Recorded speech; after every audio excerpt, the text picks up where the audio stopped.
Although both Summit Carbon Solutions and Navigator are going back to the drawing board after permits to build carbon dioxide pipelines were denied. Yeah, South Dakota landowners aren't waiting around for eminent domain reform. 3 groups now coming together to make a push for new laws in the next legislative session. Cooper Seamer in studio with that story. He picks it up right now. Cooper.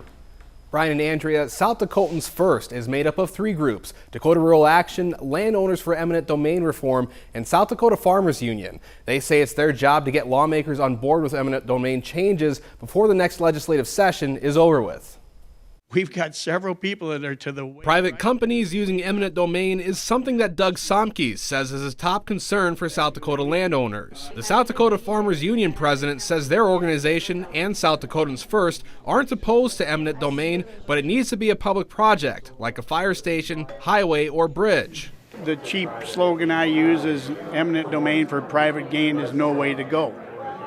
We want it for public use only. The campaign says its own polling shows that 78% of likely voters in South Dakota oppose carbon dioxide pipelines, including 60% that strongly oppose it. They're asking for the right to deny companies onto their land, even for surveys, if it's a private project that they have concerns about. We didn't have a choice. We did not want Dakota Access or Summit's pipelines crossing our land.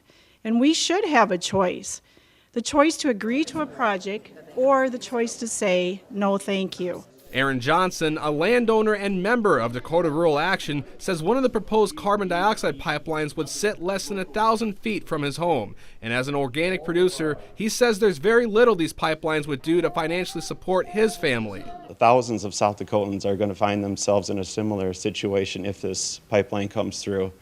And that being that there is no benefit to many South Dakotans if this comes through. They want to socialize the risk and privatize the profits. Somke says this campaign is supported only by South Dakota landowners and residents and no one else. Coming together as a single push to influence lawmakers will help their cause in January when session starts. That way, he says, landowners have a unified voice. It's just like they always say, you know, you can break one stick, but you bundle them together, they're harder to break. And that's exactly where we're at today.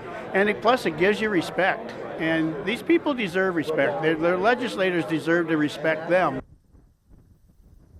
And Somke says eminent domain isn't the only issue they're looking to tackle as a group, directly referencing to the announcement of a plan to build a new state penitentiary south of Harrisburg. Somke says that's something that they could work together with area landowners on if they have concerns about the project.